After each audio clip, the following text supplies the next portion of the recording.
Hi നമസ്കാരം. ബൂമ്ര ഇല്ലാന്നുണ്ടെങ്കിൽ Indian bowling വട്ടപ്പൂജയാണെന്ന് ഒരിക്കൽ കൂടി തെളിഞ്ഞ ഒരു ദിവസമായിരുന്നു ഇന്നത്തെ ദിവസം. അതായത് രണ്ടാമത് ബാറ്റിങ്ങിന് ഇന്ന് ഇംഗ്ലണ്ട് ബാറ്റിങ്ങിന് ഇറങ്ങിയിട്ട് ഒരിക്കൽ പോലും ഒരു ബോളറിനും, ബൂമ്ര അല്ലാതെ ഒരു ബോളറിനും ഇംഗ്ലണ്ടിൻ്റെ ബാറ്റ്സ്മാൻമാരെ ഒരു തുള്ളി പോലും ഡിസ്റ്റർബ് ചെയ്യാനേ പറ്റിയില്ല എന്നുള്ളത് വളരെ പരിതാപകരമാണ്. ഇന്ത്യയുടെ ഒരു ബോളിംഗ് നോക്കുകയാണെന്നുണ്ടെങ്കിൽ ബൂമ്ര ഒരു മറുവശത്ത് ബ്യൂട്ടിഫുൾ ആയിട്ടുള്ള ബോളിംഗ്, എന്ത് ഡെഡ്ലി ആയിട്ടുള്ള ബോളിംഗ് ആണ് പുള്ളി.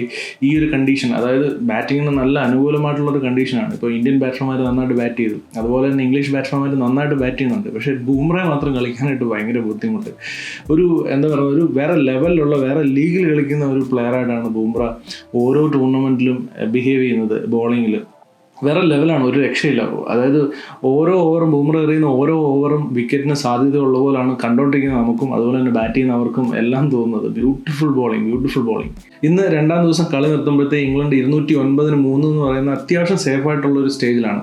ഇനി നാളെ അവർക്ക് കുറച്ചും കൂടെ ഒരു അഗ്രസീവായിട്ട് കളിക്കുകയാണെന്നുണ്ടെങ്കിൽ ഇന്ത്യയുടെ സ്കോറിനോട് ഒപ്പം എത്താനോ ഒരുപക്ഷെ ലീഡിലേക്ക് പോകാനോ സാധിക്കും. കാരണം നമ്പർ 9 വരെ ബാറ്റ് ചെയ്യാൻ പറ്റുന്ന ഒരു ടീമാണ് ഇംഗ്ലണ്ട്. ബൂമ്ര എന്ന് പറഞ്ഞൊരു ബോളർ ഇപ്പോൾ രണ്ട് സൈഡിൽ നിന്ന് വന്ന് അറ്റാക്ക് ചെയ്തിട്ട് അവരെ തീർത്തില്ല എന്നുണ്ടെങ്കിൽ വേറെ ആർക്കും ഒന്നും അവരെ ചെയ്യാൻ പറ്റുമെന്ന് എന്തായാലും തോന്നുന്നില്ല.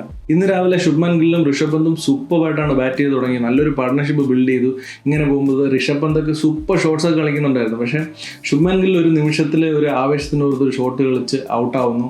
അത് ബഷീറിന് വിക്കറ്റ് കൊടുത്തിട്ട് ഇറങ്ങി സ്റ്റെപ്പ് ഔട്ട് ചെയ്തിട്ട് അടിച്ചിട്ടാണ് ഔട്ടാവുന്നത്. അതിനുശേഷം കരുൺ നായർ വരുന്നു. പെട്ടെന്ന് അടുത്ത വിക്കറ്റ്, കരുൺ നായരുടെ വിക്കറ്റ് ഇന്നലത്തെ പോലെ തന്നെ ബെൻ സ്റ്റോക്സ് വന്നിട്ട് എടുക്കുന്നു. അതിനുശേഷം ഋഷഭ് പന്ത് സൂപ്പറായിട്ടുള്ള ഒരു ബോളിൽ, അതൊരു അൺപ്ലേയബിൾ ആയിട്ടുള്ളൊരു ബോളിൽ ഋഷഭ് പന്ത് ഔട്ടാവുന്നു. പിന്നീട് പടപടാന്ന് ഇന്ത്യയുടെ ബാറ്റ്സ്മാൻമാരെ ഇംഗ്ലണ്ട് ചുരുട്ടി കെട്ടുന്നതാണ് കണ്ടത്. ജോഷ് ടാങ്ക് സൂപ്പറായിട്ട് ബോൾ ചെയ്തു. കാരണം ആ ഒരു ലാസ്റ്റ് 3 വിക്കറ്റ് വളരെ ക്വിക്കായിട്ട് ഇംഗ്ലണ്ട് ഇട്ടതുകൊണ്ടാണ് പെട്ടെന്ന് ബാറ്റിങ്ങിന് ഇറങ്ങാനായിട്ട് പറ്റിയത്. അപ്പോൾ ഒരു വാലറ്റ് നേരം ഒന്ന് എന്തെങ്കിലും പ്രതിരോധം പിടിച്ച് നിന്നിരുന്നുണ്ടെങ്കിൽ ഇംഗ്ലണ്ടിന് അത് തലവേദനയായിരുന്നു. സോ ആ ഒരു 3 വിക്കറ്റ് ഫാസ്റ്റ് ഇട്ടത് അവരെ സംബന്ധിച്ച് വളരെ വലിയൊരു കാര്യമാണ്. ഇന്ത്യയുടെ ബാറ്റിങ്ങിൽ ഇന്ത്യ കൊടുത്ത വിക്കറ്റ്സ് എല്ലാം അനാവശ്യമായിട്ട് കൊടുത്ത വിക്കറ്റ്സ് ആയിട്ട്. കരുൺ നായരുടെ ഒരു വിക്കറ്റ് പറയുകയാണെന്നുണ്ടെങ്കിൽ വന്ന ഉടനെ ഒരു ലോഫ്റ്റ് കവർ ഡ്രൈവ് കളിക്കാൻ നോക്കുന്നു. സൂപ്പറായിട്ടുള്ളൊരു ക്യാച്ച് എടുത്ത് വോളിപ്പപ്പ് പുറത്താക്കുന്നു.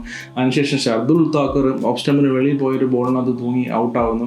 അങ്ങനെ എല്ലാ ബാറ്റ്സ്മാൻമാരും പിന്നീടുള്ള വാലറ്റ് എന്ന് പറഞ്ഞ ബോളേഴ്സാണ്, അവർ ഈസി ആയിട്ട് ഇംഗ്ലണ്ട് എറിഞ്ഞിടുകയാണ്. അങ്ങനെ അത്യാവശ്യം ഒരു കെയർലെസ് ആയിട്ട് കളിച്ചിട്ടാണ് ഇന്ത്യൻ ബാറ്റ്സ്മാൻമാർ ഔട്ടാവുന്നത്. ഈ ഒരു പിച്ചിൽ അത്യാവശ്യം നോക്കി കളിക്കുകയാണ്, പേഷ്യൻ്റായിട്ട് കളിക്കുകയാണെന്നുണ്ടെങ്കിൽ നല്ല റിസൾട്ട് കിട്ടുമെന്ന് നമ്മൾ ഇന്നലത്തെ മാച്ചിൽ കണ്ടപ്പോൾ തന്നെ മനസ്സിലായതാണ്. ഇംഗ്ലീഷ് കാര്യം വന്നു കഴിഞ്ഞാൽ, ഇംഗ്ലണ്ട് ബാറ്റ്സ്മാൻമാരുടെ കാര്യത്തിലേക്ക് വന്നു കഴിഞ്ഞാൽ അവർ നല്ല പേഷ്യൻ്റായിട്ട് തന്നെ എങ്കിലും നല്ല റൺ റേറ്റ് ആയിട്ട് തന്നെ കളിച്ചു. ബൂമ്രയെ മാത്രം കളിക്കാൻ അവർക്ക് ബുദ്ധിമുട്ടില്ലായിരുന്നു. ഓലിപ്പോപ്പ് സൂപ്പറായിട്ട് ബാറ്റ് ചെയ്തു, സെഞ്ചുറി അടിച്ചു. അതുപോലെ ഡക്കറ്റ് നല്ല അഗ്രസീവ് ആയിട്ടുള്ള ഫുൾ ഷോട്ട്സ് ഒക്കെ. പ്രസിദ്ധ് കൃഷ്ണയൊക്കെ IPL പെർഫോം ചെയ്തിട്ട് ഇവിടെ വന്ന് കളിച്ചപ്പോൾ ശരിക്കും ഒരു എന്താ പറയുക, ക്ലബ് ലെവൽ ബോളേഴ്സിനെ പോലെ അവർ ട്രീറ്റ് ചെയ്തത്. എടുത്തിട്ട് അടിക്കുമായിരുന്നു. നല്ല റൺ റേറ്റിലാണ് പ്രസിദ്ധ് കൃഷ്ണയൊക്കെ എടുത്തത്. എനിക്കൊന്ന് സിറാജ് മാത്രമാണ് ഇടയ്ക്ക് എപ്പോഴോ ജോറൂട്ട് നിന്ന സമയത്ത് ഒരു NDന്ന് അത്യാവശ്യം നല്ലൊരു സ്പെല്ല് ഇറങ്ങുന്നത്. അല്ലാതെ നോക്കുകയാണെന്നുണ്ടെങ്കിൽ ആർക്കും ഒരു ചലനം സൃഷ്ടിക്കാനായിട്ട് സാധിച്ചില്ല ഇന്ത്യൻ ബോളേഴ്സിന്, ബൂമ്ര ഒഴികെ. പക്ഷേ ബൂമ്ര വേറെ ലെവൽ ബോളിംഗ് ആയിരുന്നു. കളി തുടങ്ങി അധികം സമയം ആവുന്നതിന് മുമ്പേ സാക്കിൻ്റെ വിക്കറ്റ് എടുക്കുന്നു.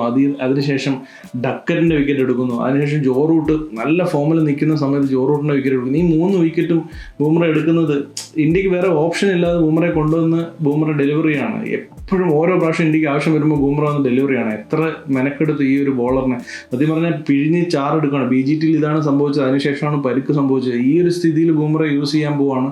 മറ്റുള്ള ബോളേഴ്സ് നമ്മൾ BGTയിലും കണ്ട പോലെ അവർ ഒരു കോൺട്രിബ്യൂഷൻ കറക്റ്റായിട്ട് കൊടുക്കാതിരുന്നു കഴിഞ്ഞാൽ ബൂമ്ര ഈ ഒരു പിഴിഞ്ഞ് ചാറെടുത്ത് വീണ്ടും ഒരു പരിക്കിലേക്ക് പോകാമെന്ന് തോന്നുന്നത്. കാരണം ഇന്ത്യക്ക് വിക്കറ്റ് വേണ്ടപ്പോഴെല്ലാം ബൂമ്ര വന്ന് എറിയേണ്ട ഒരു സ്ഥിതിയാണ്. ആദ്യത്തെ ഒരു ടെസ്റ്റിൻ്റെ 2ാമത്തെ ദിവസമാണെന്ന് ഓർക്കണം. ഇപ്പോൾ തന്നെ ബൂമ്രയെ ഓവർ യൂസ് ചെയ്തുകൊണ്ടിരിക്കുകയാണ്. ഈ ഒരു സ്ഥിതി തുടർന്ന് കഴിഞ്ഞാൽ 3 ടെസ്റ്റേ കളിക്കത്തുള്ളൂ എന്ന് പറയുന്നുണ്ട്. അങ്ങനെയാണെന്നുണ്ടെങ്കിൽ വളരെ നല്ല കാര്യം. ആ 3 ടെസ്റ്റിൽ തന്നെ ബൂമ്രയുടെ ചാറെടുക്കും എന്നുള്ള കാര്യം എന്തായാലും ഉറപ്പാണ്. ഇന്നത്തെ ദിവസം കളി അവസാനിക്കേണ്ട ഏറ്റവും അവസാനത്തെ ഓവർ വരെ വളരെ മുൾമുനയിൽ നിർത്തിക്കൊണ്ടാണ് കളി നിൽക്കുന്നത്. ബൂമ്രയുടെ സൂപ്പറായിട്ടുള്ള ഓവർ, അതിനകത്ത് ബ്രൂക്കിൻ്റെ വിക്കറ്റ് വീഴുന്നു, അത് നോബോൾ ആവുന്നു. അങ്ങനെ വളരെ ഇൻട്രസ്റ്റിംഗ് ആയിരുന്നു ഇന്നത്തെ ലാസ്റ്റ് സെഷൻ്റെ ലാസ്റ്റ് ഭാഗം പോലും. പക്ഷേ ഇന്ത്യയുടെ ഭാഗത്ത് നോക്കുകയാണെങ്കിൽ കുറേ ക്യാച്ചുകൾ വിട്ടു.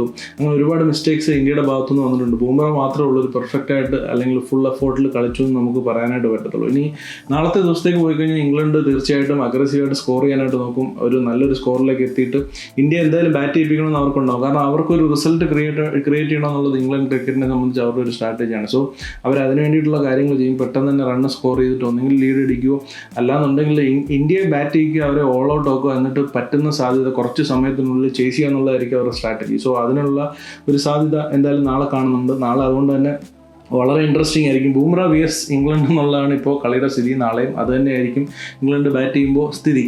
അപ്പോൾ ഇതാണ് ഇന്നത്തെ ദിവസത്തെ കാര്യങ്ങൾ. ഇനി ഇതല്ലാതെ ഇന്നലെ ഒരു കാര്യം പറയാൻ വിട്ടുപോയൊരു കാര്യമുണ്ട്. സഞ്ജയ് മഞ്ജരേക്കർ വിരാട് കോഹ്ലിയെ പറ്റിയിട്ട് ഒരു പരാമർശം നടത്തിയത്. ഔട്ട് സൈഡ് ഓഫ് സ്റ്റംപ് പോകുന്ന ബോളിൽ ഒരു പഴയ കളിക്കാരനായിരുന്നെങ്കിൽ ഇത് ബാറ്റ് വെച്ചതിന് KL രാഹുൽ ബാറ്റ് ചെയ്തുകൊണ്ടിരുന്നപ്പോൾ സഞ്ജയ് മഞ്ജരേക്കർ പറയുന്നുണ്ടായിരുന്നു.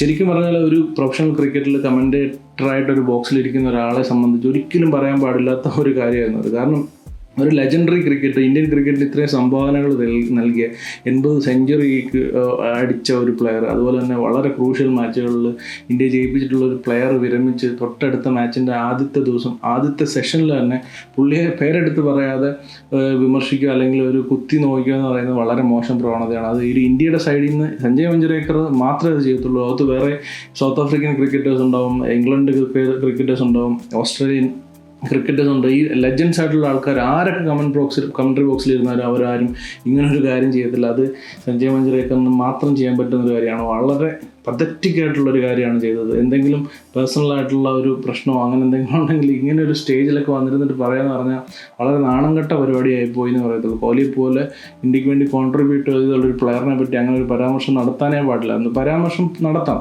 നമുക്ക് തീർച്ചയായിട്ടും കോഹ്ലിക്ക് അങ്ങനെ ഒരു വീക്ക്നെസ് ഉണ്ടായിരുന്നു, അതിനെപ്പറ്റി പരാമർശിക്കുന്നതിൽ തെറ്റില്ല. പക്ഷേ ആ ഒരു സമയത്ത് അത് പേരെടുത്ത് പറയാതെ ഒരു കളിയാക്കുന്ന രീതിയിലാണ് അത് പറഞ്ഞത്. അത് വളരെ മോശമായി പോയി എന്നുള്ളൊരു അഭിപ്രായം ഇന്നലെ പറയണമെന്ന് വെച്ചു, പക്ഷേ വിട്ടുപോയതാണ്. സോ അതാണ് ഇന്നത്തെ വീഡിയോയിൽ. അപ്പോൾ മറ്റൊരു ക്രിക്കറ്റ് റിലേറ്റഡ് ആയിട്ടുള്ള വീഡിയോയിൽ കാണുന്നവരെ ബൈ.